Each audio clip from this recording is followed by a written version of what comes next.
Hello friends, आज इस video की जरह जीन पियाजे का संज्ञानात्मक विकास का सिद्धांत थियरी ऑफ कॉग्निटिव डेवलपमेंट बारे में जानकारी हासिल करेंगे। आप लोगों को इस वीडियो अच्छे लगे तो मेरी चैनल को लाइक, शेयर, सब्सक्राइब करो और कुछ भी समझ में नहीं आया तो कमेंट करो।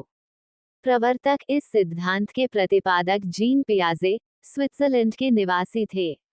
जीन पियाजे एक मनोवैज्ञानिक और आनुवंशिक एपिस्टेमोलॉजिस्ट थे।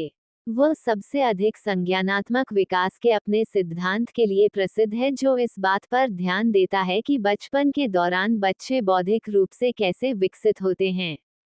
पियाजे के सिद्धांत से पहले बच्चों को अक्सर केवल मिनी वयस्कों के रूप में सोचा जाता था।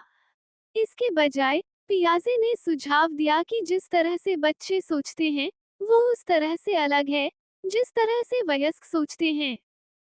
उनके सिद्धांत का मनोविज्ञान के भीतर एक विशिष्ट उपक्षेत्र के रूप में विकासात्मक मनोविज्ञान के उद्भव पर जबरदस्त प्रभाव था और शिक्षा के क्षेत्र में बहुत योगदान दिया। उन्हें रचनावादी सिद्धांत के एक अग्रणी के रूप में भी श्रेय दिया जाता है, जो बताता है कि लोग अपने विचारों और अपने अनुभवों के बीच की बातचीत के आधार पर क्रिया रूप से दुनिया के अपने ज्ञान का निर्माण करते हैं। 2002 के एक सर्वेक्षण में पियाजे को 20वीं शताब्दी के दूसरे सबसे प्रभावशाली मनोवैज्ञानिक के रूप में स्थान दिया गया था।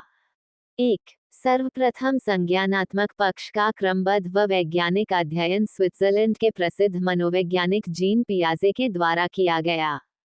2 संज्ञान प्राणी का वह व्यापक और स्थायी ज्ञान है जिससे वह वातावरण, उद्दीपक जगत, बाह्य जगत के माध्यम से ग्रहण। 3 समस्या समाधान, संप्रत्ययीकरण, विचारों का निर्माण, प्रत्येकक्षण देखकर सीखना आदि मानसिक क्रियाएं सम्मिलित होती है। ये क्रियाएं परस्पर अंतर संबंधित होती हैं। 4 जीन पियाजे का संज्ञानात्मक पक्ष पर बल देते हुए संज्ञानात्मक विकास सिद्धांत का प्रतिपादन किया था, इसलिए जीन पियाजे को विकासात्मक मनोविज्ञान का जनक कहा जाता है। 5 विकासात्मक मनोविज्ञान के अंतर्गत शुरू से अंत तक अर्थात गर्भावस्था से वृद्धावस्था तक का अध्ययन किया जाता है। 6 विकास प्रारंभ होता है गर्भावस्था से। 7 संज्ञान विकास शैशवावस्था से प्रारंभ होकर जीवन पर्यंत चलता रहता है। 8 जीन पियाजे का संज्ञानात्मक विकास के सिद्धांत को कितनी अवस्थाओं में समझाया है।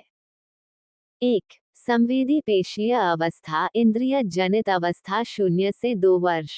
1 जन्म के समय शिशु वाह जगत के प्रति अनभिज्ञ होता है। धीरे धीरे वह आयु के साथ साथ अपनी संवेदनाएं व शारीरिक क्रियाओं के माध्यम से बाह्य जगत का ज्ञान ग्रहण करता है।